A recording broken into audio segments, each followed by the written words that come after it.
Haciendo un poco de historia sobre la situación actual, empezando desde la firma de los acuerdos de paz. El 16 de enero de 1992, hace más de 23 años, se firmaron los acuerdos de paz. Fue una fecha histórica y trascendental en la historia de nuestro país, donde se dieron los primeros pasos para una paz duradera, la cual tenía luego que buscarse, encontrarse, fortificarse y consolidarse. El fin del conflicto armado y la apertura democrática política, se puede incluso hablar ahora de todo, fueron dos triunfos espectaculares. Sin embargo, mucho tiene que hacerse para encontrar la paz verdadera. En algunos casos, como el crecimiento de la delincuencia, estamos peor que en la guerra. Se incrementó justo desde el momento de la firma de los acuerdos de paz. Fue espectacular la delincuencia en 1993 y 1994, donde se reportaban 25 muertos diarios. Hay que tener memoria histórica, más que en la guerra misma, aunque los periódicos permanecían en ese momento silentes o casi silentes y no destacaban las noticias de la delincuencia y de los asesinatos. Ahora hacen lo mismo, pero al revés. Se fue bajando poco a poco durante los diferentes gobiernos y tuvimos delincuencia alta pero disminuida hasta recientemente, donde la delincuencia nuevamente incrementó. Muertes, extorsiones y finalmente el paro de buses actual. Y los sectores políticos contrincantes jalan cada quien agua para su molino. No se puede atacar frontalmente a la delincuencia organizada con el gobierno solo atacando y no solo no recibiendo apoyo de los opositores legales, sino que incluso recibiendo el ataque de estos. La no circulación de los buses, que no deseo llamarlo paro, porque sería imputado a los dueños de las unidades y en este caso ellos no han parado por su gusto, han sido amenazados. No solo tiene que basarse en minimizar sus efectos negativos, sino que tiene también que analizar su origen. Todos dicen que fue una orden de las pandillas y las preguntas que deben hacerse es ¿por qué? Y también ¿por qué se hace justo en el momento que otros planes de desestabilización se han visto aplicar por los opositores legales? Justo al mismo tiempo. ¿Y no se tiene acaso el organismo de inteligencia del Estado para investigar? ¿O acaso incluso no pudieron anticiparse a los hechos y tomar medidas previas a todos los problemas que han pasado desde el día lunes, incluyendo las muertes de motoristas? Pero tampoco el problema tendría solución si solo se le echa la culpa a los demás y no se aplica la eficiencia y la actitud de los encargados de controlar y gobernar. Y no se toman las medidas correctivas en todo. Y en esta crisis, actuar con rapidez y mando y no estar esperando a consultar y buscar consensos.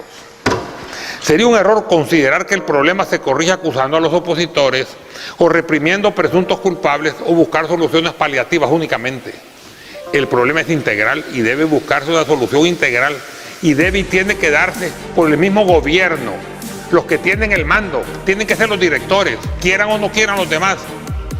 Los que tienen el mando ahora y que también, como siempre, lo usufructan. No por lo que estamos afuera. De todas maneras, nunca nos hacen caso. La sociedad civil sí estamos para colaborar y la oposición política, económica, financiera y mediática deben ayudar. Y si no, por favor, yo lo digo por favor, el gobierno tiene que exigírselo, al menos que no estorben. ANEP criticando al gobierno en la parte económica, en este momento de crisis del paro, y los medios escritos, en especial el diario Hoy y la prensa gráfica, saturados de ataques contra el gobierno, en un momento de este paro de buses, aumento de la delincuencia y enfrentamiento armado de y contra las pandillas.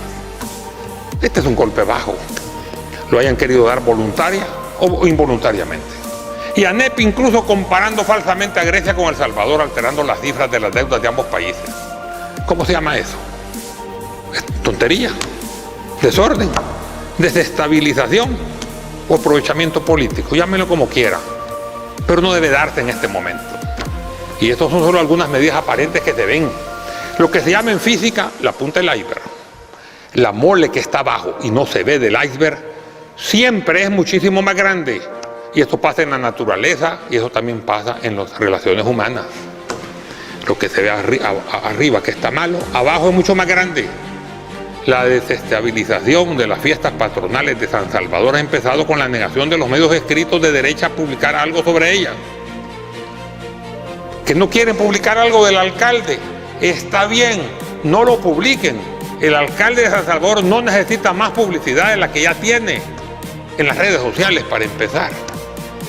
Pero de las fiestas del pueblo, de San Salvador la capital, de 26 señoritas del pueblo que se superaron y salieron en pasarelas con belleza, soltura y amplitud, mejor que Miss Mundo. Nada.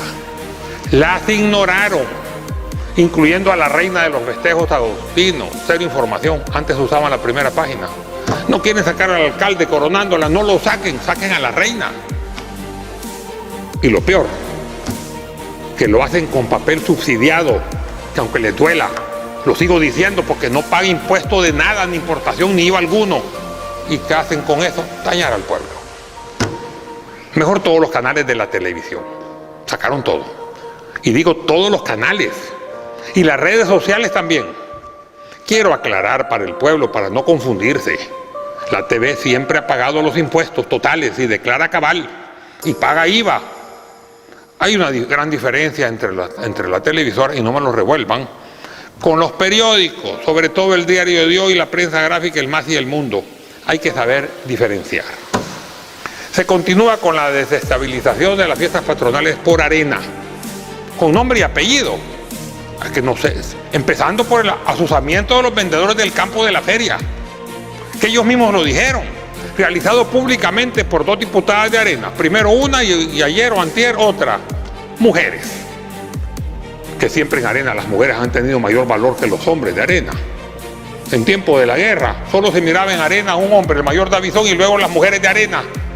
Pero en este caso las 2 diputadas de Arena se portaron mal, porque llegaron a entorpecer el trabajo para las fiestas del pueblo. Y esto es pecado hacerlo, y el pueblo también se lo va a cobrar caro, porque el pueblo quiere divertirse sanamente. No debemos volver al pasado y perder el inicio del cambio, logrado hasta ahora y que tanto costó. Todo principio cuesta, y a eso se le llama romper el hielo. Lo que sigue ya puesto adecuadamente puede seguir su camino. Como la línea férrea del tren, solo cuesta arrancar y el tren sigue su camino en los rieles, pero también puede darse retroceso y volver al origen, como parece ser el que ha sido el caso ahora. Esto es así aún en la naturaleza. Todo tiende a volver a sus orígenes o hacia la costumbre histórica que lo hace una ley natural y que incluso lo incorpora a su genética. Hay que estar pendientes para que no vuelva. Y en su impronta viene como impulso en los seres humanos, o como instinto en los animales, o como tendencia en las plantas. Los minerales y lo cósmico, diferentemente macrocosmos y microcosmos, se guían por las leyes inmutables fijadas por el Creador. Pero en el ser humano, en esta humanidad, buena veces y mal otras veces, para cambiar se necesita un esfuerzo, y para que valga la pena tiene que ser un cambio para mejorar. Estamos ahora en el cruce de los caminos. ¿Estamos bien o estamos mal? Eso es fundamental a la hora de decidir si estamos bien. Entonces el mantenimiento del status quo histórico, que es el resultado aparente de los aciertos, que algunos dicen que los ha habido, pero si estamos mal, entonces tenemos que cambiar y mejorar nuestro país incluso más. El cambio entonces se vuelve indispensable. No nos queda otro camino, porque si estamos mal no podemos continuar así. Tampoco podemos escoger a los que desestabilizan en lugar de los que están, a los que lejos de ayudar estorban, a los que quieren tomar el país, aunque se hunda primero. Tomarlo no es pecado, hundirlo sí, no se justifica hacerlo, aunque los que están ahora también necesitan avivar y actuar con rapidez, poniendo orden y anticipándose a las acciones delincuenciales. Como dice el refrán, a falta de mando, mando yo. Esto tiene que decirlo el gobierno y actuar consecuentemente a favor del pueblo, con medidas rápidas y profesionales, no con filosofía barata.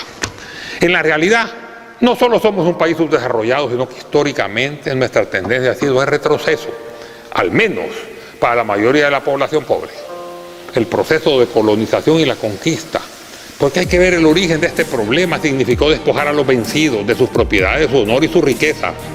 Y luego con tantos paradigmas repetitivos negativos que se siguen dando en los diarios de ahora, los diarios subsidiados, especialmente el Diario de Hoy, también de su autoestima.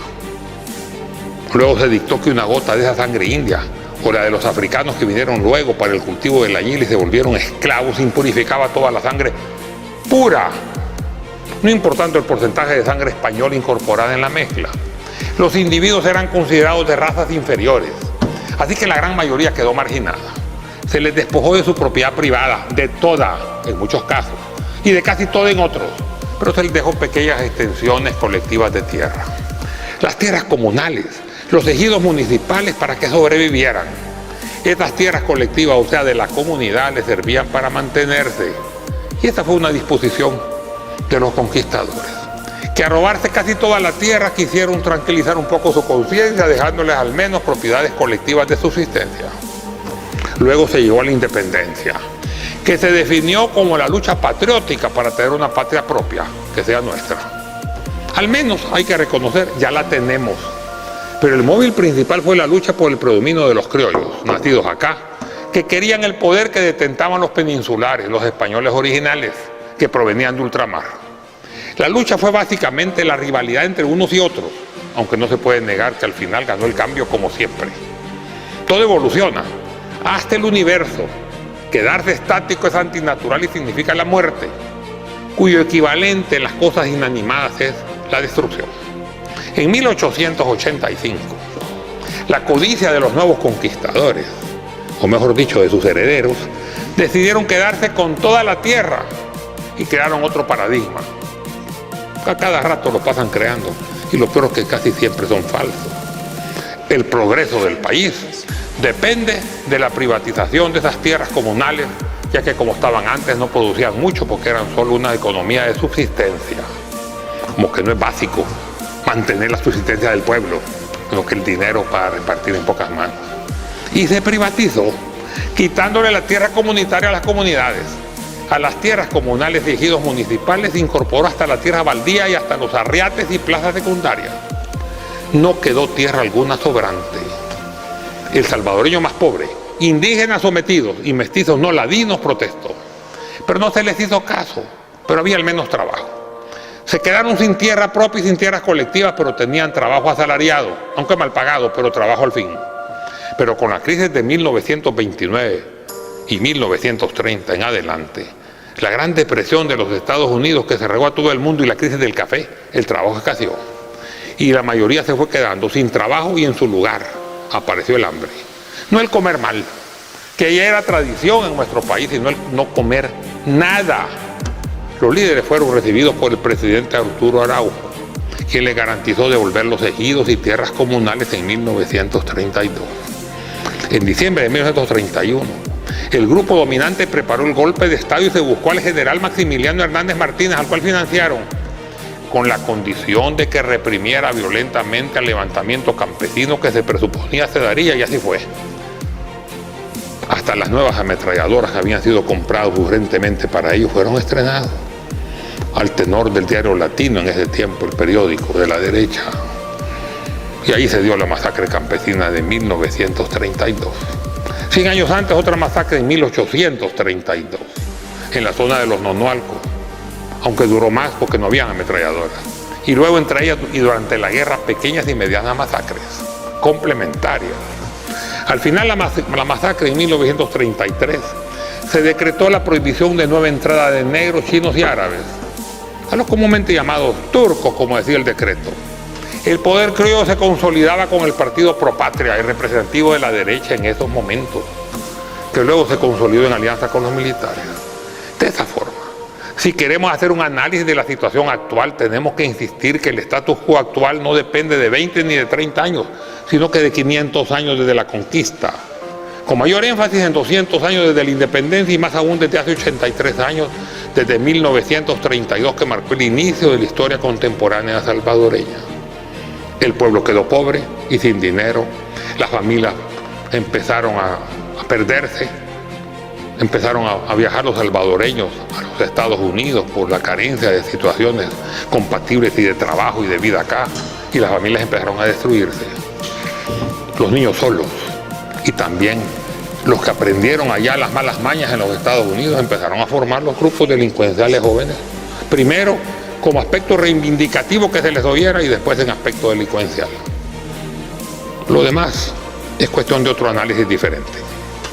Volviendo al tema histórico, los partidos de derecha han seguido cambiando de nombre, considerándolo solo desde 1932.